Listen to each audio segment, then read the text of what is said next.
ఈరోజు చర్చించుకోబోయేటువంటి అంశం శివుని వారసత్వంగా వచ్చినటువంటి కేచరి ముద్ర లేదా క్రియాయోగ.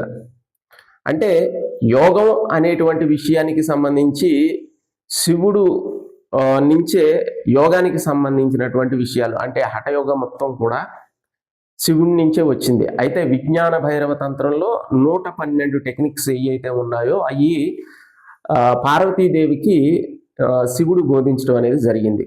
మోస్ట్లీ ఈ టెక్నిక్స్లోనే ప్రతి ఒక్క సాధన కూడా ఇమిడి ఉంటుంది. అది బుద్ధుడికి సంబంధించిన సాధన కూడా ఈ టెక్నిక్స్లో ఒక టెక్నికే. అలాగా వచ్చినటువంటి సాధనల్లో ముఖ్యంగా కేచరి ముద్ర అనేది మనకి గోరఖ్నాథుడు, మత్స్యేంద్రనాథుడు ఇలాగ సిద్ధ యోగులు ఎవరైతే ఉన్నారో ఈ సిద్ధులందరూ కూడా ఆధారంగా ఉపాసించినటువంటి ముద్ర కేచరి ముద్ర.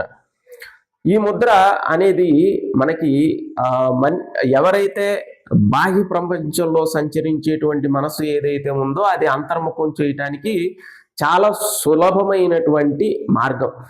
యాక్చువల్గా ఈ ముద్రకు సంబంధించి కే అంటే ఆకాశం, చరి అంటే చరించటం, అంటే ఆకాశ తత్వానికి సంబంధించి స్థితి కలుగుతుంది. ఈ ఆకాశ తత్వం దేనికి సంబంధించింది? విశుద్ధ చక్రానికి సంబంధించింది. మనం కేచరి పెట్టినప్పుడు, ఈ కేచరి ముద్రలో ఉన్నప్పుడు కంటిన్యూగా ఆలోచనారహితమైనటువంటి స్థితిలో ఒక శూన్యమైనటువంటి స్థితి అనేది అనుభవం అవుతుంది.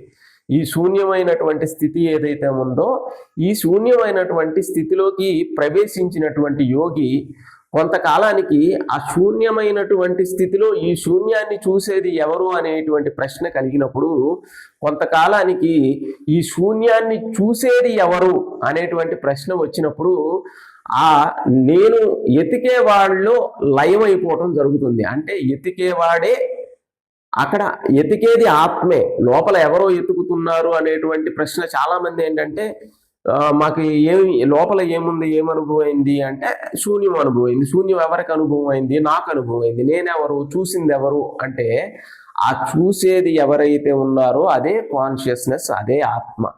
మనం బయటికి చూసే చూపు లోపలికి తిరిగితే అది మనకి అర్థమైపోతుంది.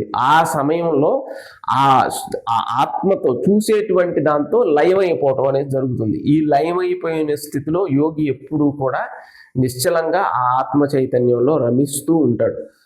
అయితే ఈ స్థితిని పొందటానికి కేచరి ముద్ర అనేది చాలా చక్కగా సహాయపడుతుంది. కాబట్టి సిద్ధులు అనేవాళ్ళు ఎవరైతే ఉన్నారో, ఈ సిద్ధులు యోగులు ఎవరైతే ఉన్నారో వాళ్ళు మనకి వచ్చినటువంటి అష్టాంగ యోగాకి సంబంధించి యమ, నియమ, ఆసన, ప్రాణాయామ, ప్రత్యాహార, ధారణ, ధ్యాన, సమాధి స్థితి అనేది అల్టిమేట్ స్టేట్. ఈ అల్టిమేట్ స్టేట్ని చేరటానికి కేచరి ముద్ర అనేది చాలా ఈజీ పాత్ అవుతుంది వెళ్ళటానికి. ప్రాణాయామ అనేది దీంట్లో చాలా ముఖ్యమైనటువంటి పాత్ర అన్నిటికంటే. దాని తర్వాత కేచరి ముద్ర చేసేటప్పుడు మనకి ఈ అష్టాంగ యోగా అనేది మొదట శివుడి ద్వారా చెప్పబడినప్పుడు, యోగం అనేది శివుడి ద్వారా చెప్పబడినప్పటికీ తర్వాత కపిల మహర్షి దీన్ని ఈ యోగాన్ని మళ్ళీ రీఇంట్రడ్యూస్ చేయడం అనేది జరిగింది. మళ్ళీ దానికి సంబంధించినటువంటి విషయ వ్యవహారాలు డీటెయిల్డ్గా కపిల మహర్షి చెప్పడం. యాక్చువల్గా శివుని యొక్క అంశ కపిల మహర్షి అని చెప్తారు. తర్వాత వచ్చినటువంటి పతంజలి మహర్షి వాటిని సూత్రబద్ధం చేయటం జరిగింది. అంటే పతంజలి యోగ సూత్రాలు అని కొన్ని సూత్రాల కింద 4 పాదాల కింద, దాంట్లో విభూతి పాదం, కైవల్య పాదం, ఇంకా ఇలాగా 4 రకాలైనటువంటి పాదాల కింద వాటిని డివైడ్ చేసి వాటిని సూత్రబద్ధం చేసింది ఎవరు అంటే మన పతంజలి మహర్షి. ఈ పతంజలి మహర్షి నుంచి యోగా అనేది మళ్ళీ రకరకాలైనటువంటి విషయాలుగా వచ్చింది. దాంట్లో యోగానికి సంబంధించిన దాంట్లో ఆసనాలు, ముద్రలు, ప్రాణాయామాలు ఇవి చాలా ముఖ్యమైనవి. ఆసనాలు అనేవి శరీరానికి సంబంధించి, ఆరోగ్యానికి సంబంధించి, ముద్రలు అనేవి అంతర్ముఖ స్థితిని పొందటానికి ప్లస్ ఆరోగ్యానికి సంబంధించి, ప్రాణాయామం అనేది మానసికమైనటువంటి స్థితిని ఉన్నతమైనటువంటి స్థాయికి చేర్చడానికి ఉపయోగపడే విధంగా ఈ ప్రాణాయామం అనేది చేయటం అనేది జరిగింది. అయితే ప్రతి యోగానికి సంబంధించినటువంటి ప్రతి ఒక్క విషయం కూడా శివుడి నుంచి, శివతత్వం నుంచి వచ్చిందే. దాంట్లో కేచరి ముద్ర అనేటువంటి ముద్ర మనకి హఠయోగంలో ఉంది. ఆ హఠయోగం నుంచి మనకి స్వాత్మామరాముడు రచించినటువంటి హఠయోగం ఇప్పుడు కూడా అవైలబుల్లో ఉంది. ఆల్మోస్ట్ చాలా మంది దగ్గర ఉండొచ్చు. చాలా పాత బుక్ అది. దాంట్లో ఈ ముద్రల గురించి వీటి గురించి చాలా వివరంగా ఉంటుంది.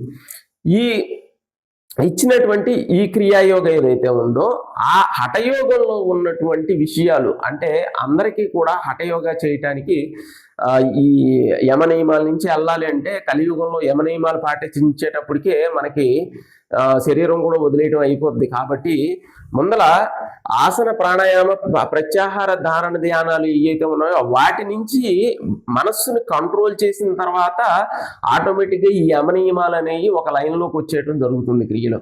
కాబట్టి అందరికీ అనుసరణ యోగ్యంగా ఉండటానికి అని చెప్పేసి క్రియాయోగాన్ని డిజైన్ చేయడం జరిగింది. ఈ వీడియో నచ్చినట్లయితే ఖచ్చితంగా లైక్ చేయండి, షేర్ చేయండి, సబ్స్క్రైబ్ చేయండి. సర్వే జనా సుఖినో భవంతు.